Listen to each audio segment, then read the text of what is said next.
네, 대기 중의 물에서 이제 구름으로 들어가려고 합니다. 근데 구름이 이제 들어가면은 대기 중의 물 중에서 이제 가장 우리하고 밀접한 게 사실 비가 오는 거잖아요. 그래서 공기 중에 있던 수증기가 어떻게 해서 빗방울로 내리게 되는지에 대한 그 과정을 여러분이 좀 알게 되는 그런 시간이 되겠네요. 자, 핵심 개념은 네, 구름이래요. 학습 목표는 이게 되게 뭐라 그러지? 동화처럼 구름 이렇게 나와놓고 학습 목표에는 갑자기 어려운 말이 나오죠. 단열 팽창, 응결 현상 이런 말이 나오죠. 네, 곧 알게 되실 거예요. 설명해 드릴게요. 자, 들어가기 보면은 예쁜 구름이 있네. 구름도 솜사탕처럼 달콤할까? 이런 얘기를 서로 하고 있는 이렇게 이럴 수 있을까요? 사이좋게? 자, 구름은 무엇으로 이루어져 있을까? 여러분이 생각하기엔 어때요? 일단 여러분 수증기라고 이야기하고 싶죠. 하지만 하면 안 돼요. 왜냐하면 그러니까 물론 수증기도 포함되어 있지만 우리 눈에 무언가 보인다는 건요. 눈에 보이는 것은 기체이기는 좀 어렵고요. 얘가 액체이거나 고체여야 돼요. 그래서 여기 떠 있는 구름은요. 네, 뭘로 이루어져 있냐면 물론 수증기를 가지고 있지만 수증기가 눈에 보이는 건 아니고요. 보이는 부분은 물방울, 그 다음에 얼음 덩어리예요. 간혹 문제집 같은 거에서 약간 어려운 표현으로 빙정이라는 표현을 쓸 거예요. 근데 이게 얼음 덩어리라는 뜻입니다. 그래서 저 위에 있는데 왜 얼음 덩어리예요? 이렇게 물어볼 수 있는데 우리가 그거 했잖아요. 이렇게 대기권에서의 온도 변화 했잖아요. 그러면은 상층으로 올라갈수록 온도가 낮아지니까 여기 위에 떠 있는 구름이라 그러면 이 구름의 온도는 대체로 매우 낮아요. 그래서 온도가 낮기 때문에 물방울로 있기도 하지만 얼음 덩어리로 있기도 한다라는 걸 기억하시면 되겠습니다. 그래서 뭐 구름이 이렇게 떠 있으면 되게 따뜻한 느낌이지만 걔들이 따뜻하지 않다는 거를 아시면 좋겠습니다. 자, 요거 필기하시고요. 필기 1은 책에다가 그냥 옆에 하시면 될 것 같아요. 네. 그 다음 넘어갈게요. 자, 책에는 지금 이제 단열팽창이라는 말이 곤약 나와 있거든요. 68페이지에. 68페이지에, 우리는 입을 크게 벌려 손등에 입김을 불면 따뜻함을 느끼지만, 그러니까, 하는 거 있죠. 그거는 따뜻함을 느끼지만, 입을 작게 오므리고, 후 할 때, 하랑 후의 차이죠. 입을 작게 오므리면은 시원함을 느끼죠. 손등이 시원해진 것은 이제 뭔가 차이가 있는 건데 결국 차이는 그 입 모양의 차이잖아요. 입 모양의 차이는 그러니까 입의 크기의 차이죠. 공기가 나오는 입의 크기 차이인데 이런 경우에 온도가 변한다는 거를 지금 설명하려고 하는데 이때 바로 밑도 끝도 없이 단열 팽창이란 말이 나와버려가지고 좀 어려우실 것 같은데 이거 필기 2번으로 하겠습니다. 필기 2번은 이제 단열 변화로 할게요. 일단 제일 처음에 단열 변화는요. 단열이란 말이 중요해요. 그죠? 단열이 무슨 뜻이냐? 단열 변화는 끈을 단자에 이제 열자 그다음에 뭐 변화는 아시잖아요. 그러면 열이 끊어진 상태에서의 변화다. 무슨 말이냐면 외부로 열을 주거나 외부에서 열을 받지 않아요. 그래서 외부와의 열 출입 없이 자신의 에너지로만 일어나는 변화예요. 외부와의 열 출입 없이 일어나는 온도 변화, 부피 변화 뭐 이런 건데 어쨌든 인데요. 이럴 경우에는 보통 부피가 변해요. 그러니까 부피가 변하려면 사실은 뭐 안에 있는 공기가 따뜻해지면은 우리 알고 있듯이 이렇게 쫙 팽창하잖아요. 그런데 단열 변화라고 했으니까 외부의 열 출입이 없이 부피가 만약에 변했다. 그러면은 어딘가에서는 부피가 커지는 만큼 일을 해줘야겠죠. 자, 그래서 이 경우에는 온도가 변할 거라는 거죠. 그럼 반대로 큰 공기 덩어리가 외부와의 열 출입 없이 짜부라들었어요. 그러면 이때도 뭔가 온도가 변해야 된다는 거죠. 그 얘기예요. 자, 두 번째 갈게요. 그래서 이 단열 변화에는 두 가지가 있는데 단열 팽창과 단열 압축이 있습니다. 근데 여기 지금 그 선생님이 그림을 이렇게 교과서랑 약간 다른 그림을 해놨죠. 요게 단열 팽창이고요.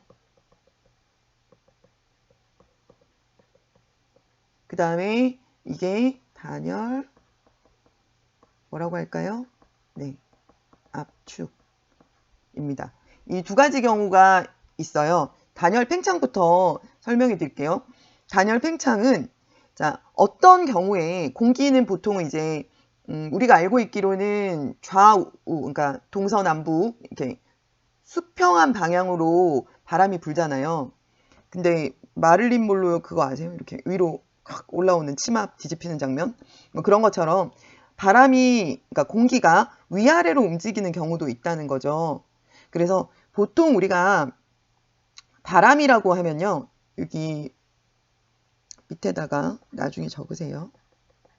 바람은 수평 방향의 공기 움직임을 말한다.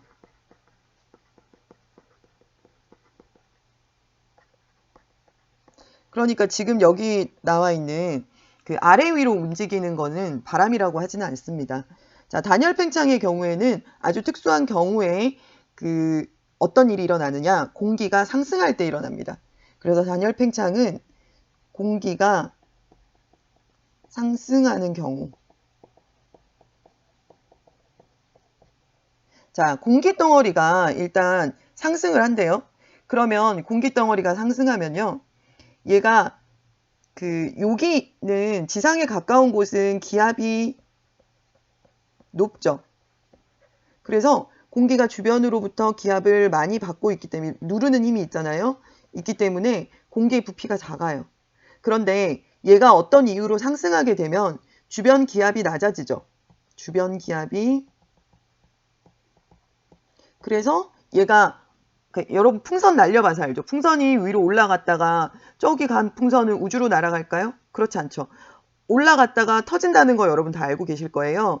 터지는 이유는 주변의 기압이 낮기 때문이죠. 기압이 낮으니까 여기 안에 있는 공기들이 더 막 움직일 수 있는 공간이 생기는 거죠. 주변에서 누르는 힘이 작아지니까.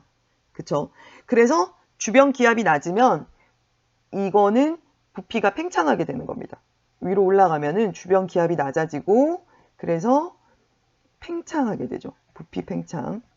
그럼 팽창하게 되면요. 근데 이게 지금 단열 팽창이라고 했죠. 주변으로부터 열을 받은 바 없이, 주변 또 춥잖아요.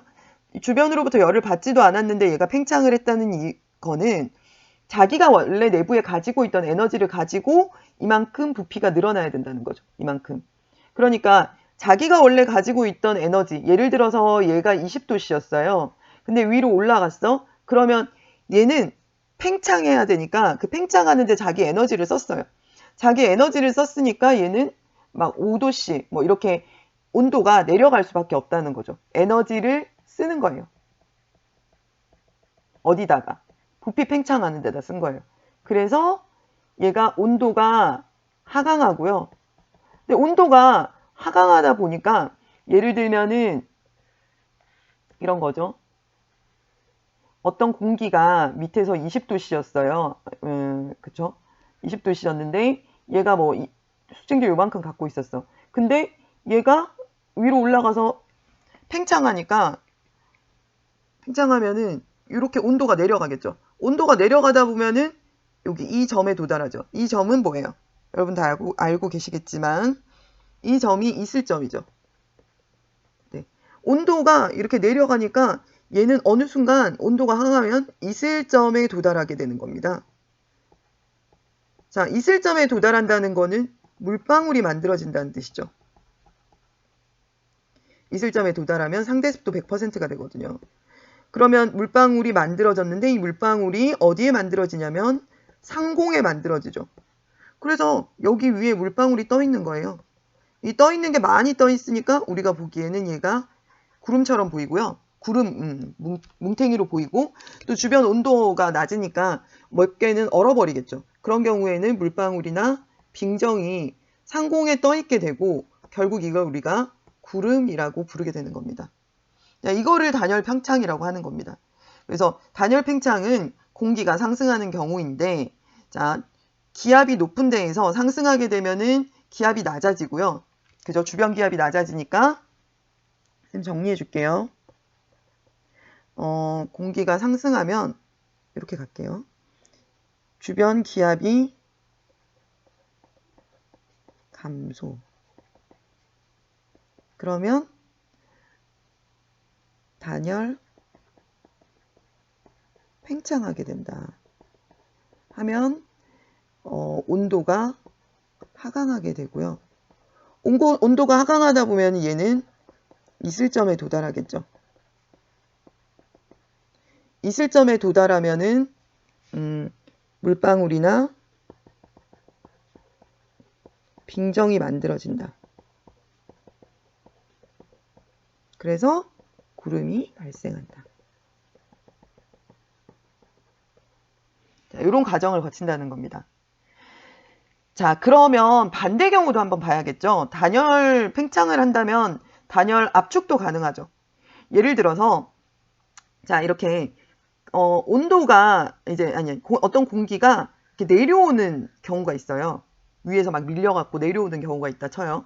그러면 공기 덩어리는 밑으로 내려가죠. 그러면은 주변 기압이 낮았는데, 그죠?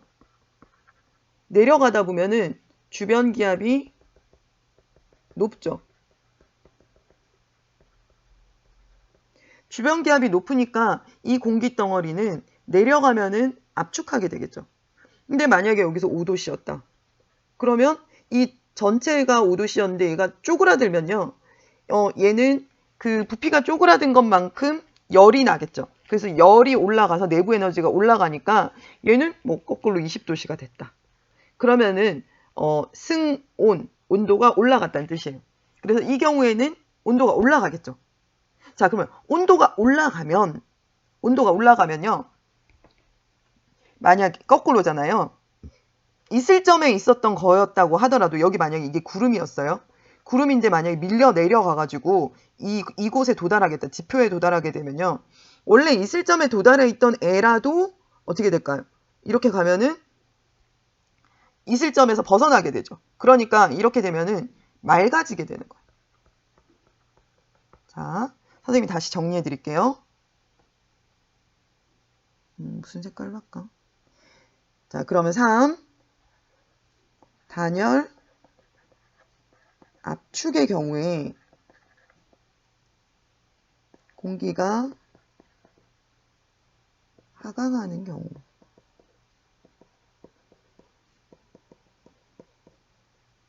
그러면 주변 기압이 상승하고 단열 압축되고요. 그러면 이건 뭐 결국 이제 부피가 감소하는 거죠. 부피 감소, 온도 상승. 그러면 상대 습도가 낮아지겠죠. 그래서 물방울이나 빙정, 소멸. 그러면 구름, 뭐 안개 이런 거였다면 얘네들이 소멸하게 되는 거예요. 즉 날씨가 맑아진다. 자, 이런 건데요. 여러분이 이제 그 온도, 그러니까 뭐 일기예보를 보셔서 알겠지만 이런 거예요.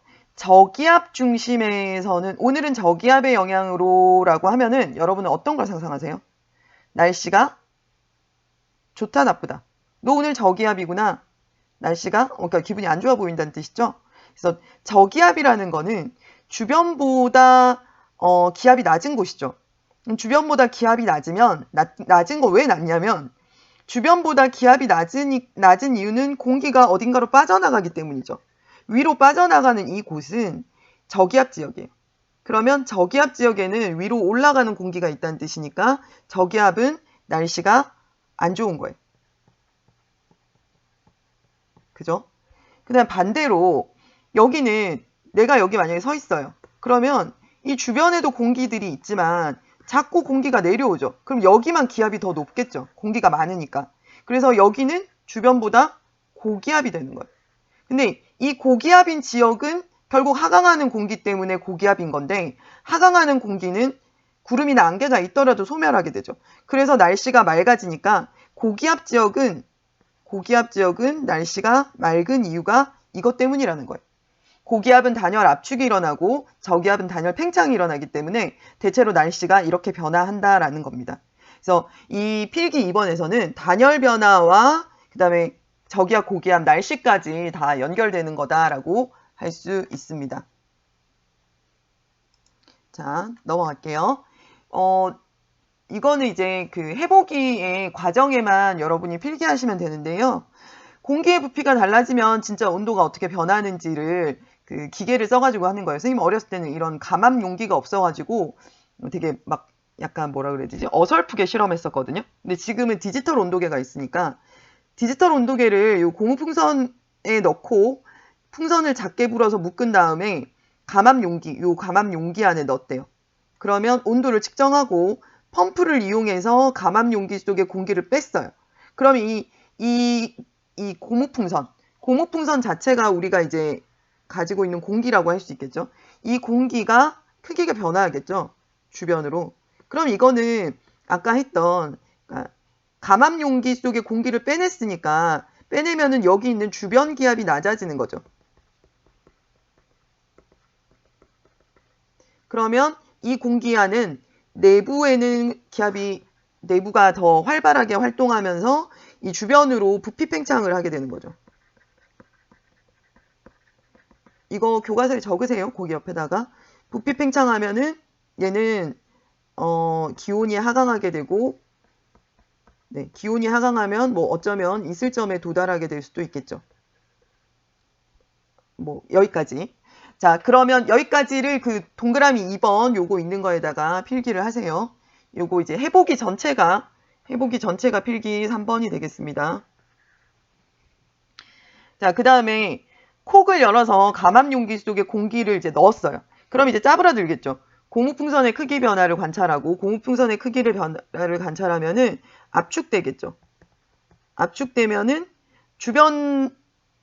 그러니까 얘가 팽창했던 게 압축되면은 온도는 상승하겠죠.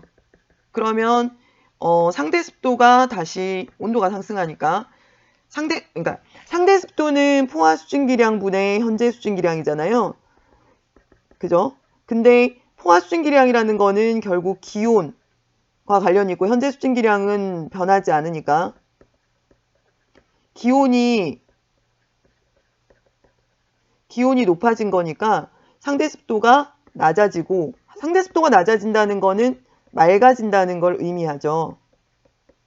그래서 단열 압축의 과정을 거친다면은 온도가 상승하고 상대 습도가 낮아지고 맑아지는 이 과정을 볼 건데 해보기에서는 그냥 온도 변화만 보시면 되겠습니다. 그래서 실제로 거기 온도를 읽어보면은 고무풍선 처음에는 41.1도, 그 다음에 팽창시켰더니 39.4도, 그 다음에 다시 공기를 넣었더니 40.8도로 되었죠. 그래서 온도를 측정하니까 이제 그 온도가 상승했다는 것까지 아실 수 있을 것 같습니다. 과정 2에서 공기의 온도는 어떻게 변하는가? 그러면 과정 2에서는 요거 키워드만 적으실까요? 과정 2는 단열 팽창, 온도 하강 여기까지만 적으세요. 자, 그 다음에 넘어가서 과정 3에서는 네, 단열 압축, 그 다음에 온도 상승. 자, 요 정도만 적으시면 되겠습니다. 자, 그 다음에 넘어갈게요. 자, 내용 정리에서 이제 구름에 대한 얘기가 나오는데요. 대기 중에 수증기로부터 만들어진 물방울이나 뭐 얼음 알갱이, 이거 빙정이라고 한다고 했죠. 얘네가 하늘에 떠 있는 걸 구름이라고 한다. 근데 이제 구름이 만들어지는 과정은 아까 봤듯이 단열 팽창과 관련이 있죠. 공기가 상승하면 단열 팽창하고 이슬점에 도달하고 수증기가 응결하고 구름이 생성된다. 이건 아까 우리 다 뭐 필기했던 부분인데, 그래도 네, 이거는 지금 이제 저기에 있죠. 교과서에. 그죠? 교과서에 있으니까 이거 내비두고요. 요거 갈게요. 이게 필기 4가 될 겁니다. 자, 필기 4는 공기가 그러면 어떤 경우에 상승하냐. 가만히 있는데 공기가 상승하진 않거든요. 그래서 아까처럼 제일 먼저 1번 저기압 중심으로 공기가 모여들며 상승하는 경우. 그러니까 여기가 어떤 이유로 인해서 얘가 위로 올라가는 곳이 생긴 거예요. 그러면 저기압 중심으로 공기가 모여들면서 상승하는 경우가 있죠. 그래서 저기압 중심. 그 다음에 두 번째, 자, 요런 경우가 이제 보통 팬 현상인데요. 팬 현상인 경우인데, 여기가 동해안이에요. 맞나? 네. 동해안인데, 동해안 쪽에서는 이제 습한 바람이 올 수 있죠. 습한 바람이 왔는데, 이게 태백산맥인 거야. 나 이게 하필이면 초록색이에요. 태백산맥인 거예요. 그러면 이 공기가 이게 옆으로 돌아갈 수가 없죠. 이게 산맥으로 쭉 연결돼 있으니까. 그러면 뒤에서 계속 바람이 오니까 이 바람이 딴 쪽으로 못 가고 어쩔 수 없이 산을 타고 넘는 거죠. 그러면 산을 타고 어쩔 수 없이 위로 올라가게 됐을 때 올라가는 거죠. 어쨌든 비스듬히 올라가지만 올라가는 거잖아요. 이러면 위로 올라가다가 이슬점에 도달하게 되고, 이슬점에 도달하면 여긴 비가 엄청 많이 오는 거예요. 비가 많이 오고, 이 비가 많이 온 공기가 밑으로 다시 내려갈 때는 이미 비를 다 뿌려버렸죠. 그래서 이쪽으로 넘어가면은 건조한 바람이 되는 거예요. 그래서 고온 건조한 바람이 불게 되는 이 현상 자체를 높새바람이라고 우리나라 말로는 하고요. 전 세계적인 현상으로는 이거를 팬 현상이라고 합니다. 자, 이거를 두 번째 필기. 네. 산을 따라 공기 상승 하는 경우입니다. 그 다음에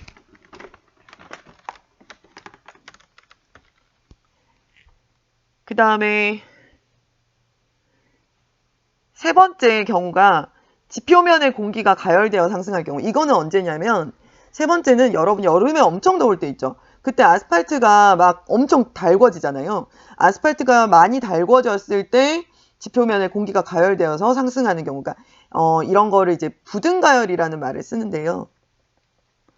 지표면이 균등하지 않고 부등하게 가열될 때, 그러니까 이렇게 있으면요. 예를 들어서 여기는 풀밭이야. 근데 여기만 아스팔트예요. 그러면은 여름에 햇빛이 막 내리쬐고 있어요. 그러면 여기가 더 뜨겁겠죠. 그럼 요 주변보다 여기가 더 뜨겁기 때문에 이쪽에서 공기가 더 뜨거워져서 더 위로 올라가는 거예요. 그래서 이런 경우에는 지표의 공기가 여기만 가열되어서 상승하게 되는 거예요. 그러면 얘는 급속히 상승하면서 정란운 같은 걸 만들어요. 보통 여름에. 그러면 얘는 낮에 가열됐다가 오후에 소나기를 뿌리는 그런 형태랑 연결이 됩니다. 그 다음에 네 번째는요. 네, 이렇게 그 공기 자체가 덩어리째 이동할 경우가 있거든요. 예를 들면 시베리아 고기압이 내려온다든가 이런 식으로. 그러면 찬 공기인 시베리아 고기압이 막 밀고 내려오고 있어요. 그러면 여기가 만약 우리나라면 우리나라에는 따뜻한 공기가 있었을 거 아니에요. 그럼 얘가 밀고 내려오니까 여기 있던 공기는 따뜻한 공기는 찬 공기보다 가벼우니까 어쩔 수 없이 밀려 올라가는 거예요. 이런 경우에도 이제 공기가 상승할 수 있고 구름이 만들어지겠죠. 그 다음에 또 찬 공기가 여기 가만히 있는데 따뜻한 공기가 밀고 올 때도 있거든요. 그러면 찬 공기를 타고 올라가겠죠. 이 경우에도.